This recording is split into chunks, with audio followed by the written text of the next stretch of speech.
प्रिय भक्तजनों, आज की इस वीडियो में हम जानेंगे कि भगवान शिव का जन्म कैसे और कहाँ हुआ। वेद कहते हैं कि जो जन्मा है वह मरेगा, अर्थात जो बना है वह फना है। वेदों के अनुसार ईश्वर या परमात्मा अजन्मा, अप्रकट, निराकार, निर्गुण और निर्विकार है। अजन्मा का अर्थ है जिसने कभी जन्म नहीं लिया और जो आगे भी जन्म नहीं लेगा।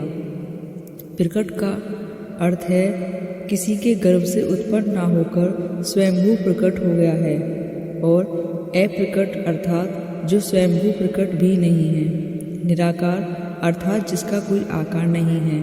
निर्गुण अर्थात जिसमें किसी प्रकार का गुण नहीं है। निर्विकार अर्थात जिसमें किसी भी प्रकार का विकार या दोष नहीं है। अब सवाल यह उठता है कि फिर शिव क्या है? वे किसी न किसी रूप में जन्मे या प्रकट हुए, तभी तो उन्होंने विवाह किया, तभी तो उन्होंने कई असुरों को वरदान दिया और कई असुरों का वध भी किया। दरअसल जब हम शिव कहते हैं तो वह निराकार ईश्वर की बात होती है, और जब हम सदाशिव कहते हैं तो ईश्वर महान आत्मा की बात होती है, और जब हम शंकर या महेश कहते हैं तो वह सती या पार्वती के पति महादेव की बात होती है। बस हिंदूजन यही भेद नहीं कर पाते और सभी को एक ही मान लेते हैं। अक्सर हिंदू लोग भगवान शंकर को शिव कहते हैं। अब बात करते हैं कि भगवान शिव का जन्म कैसे हुआ। शिव पुराण के अनुसार भगवान शंकर की उत्पत्ति सदाशिव और पराशक्ति अंबिका से हुई है। यहाँ पर पराशक्ति अंबिका देवी पार्वती या देवी सती नहीं है। अंबिका को प्रकृति, सर्वेश्वरी, त्रिदेव जननी और मूल कारण माना जाता है।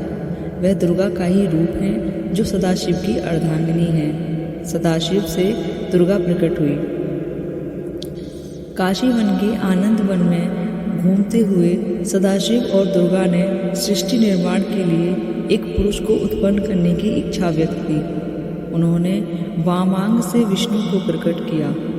वामांग मतलब बायां भाग। इस प्रकार भगवान विष्णु के माता पिता सदाशिव और दुर्गा बने। इसके बाद दाहिने अंग से ब्रह्मा को उत्पन्न किया और विष्णु के नाभि कमल में डाल दिया। इस प्रकार कमल से हिरण्यगर्भ अर्थात ब्रह्मा का जन्म हुआ।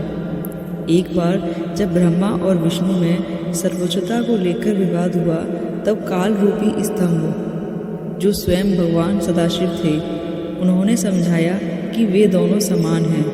उन्होंने कहा कि वे सभी तपस्या करके भगवान सदाशिव से सृष्टि और स्थिति जैसे कृत्य प्राप्त किए हैं। इसी प्रकार सदाशिव और देवी दुर्गा से रुद्र और महेश की भी उत्पत्ति हुई। यहाँ पर रुद्र और महेश रूप, वेश, वाहन, आसन और कृत्य में सदाशिव के ही समान हैं, और वो संहार और तिरोभाव के कार्य करते हैं। इस प्रकार ब्रह्म परमेश्वर से सदाशिव की उत्पत्ति हुई और सदाशिव से देवी दुर्गा की उत्पत्ति हुई, और सदाशिव दुर्गा से विष्णु, ब्रह्मा, रुद्र और महेश की उत्पत्ति हुई।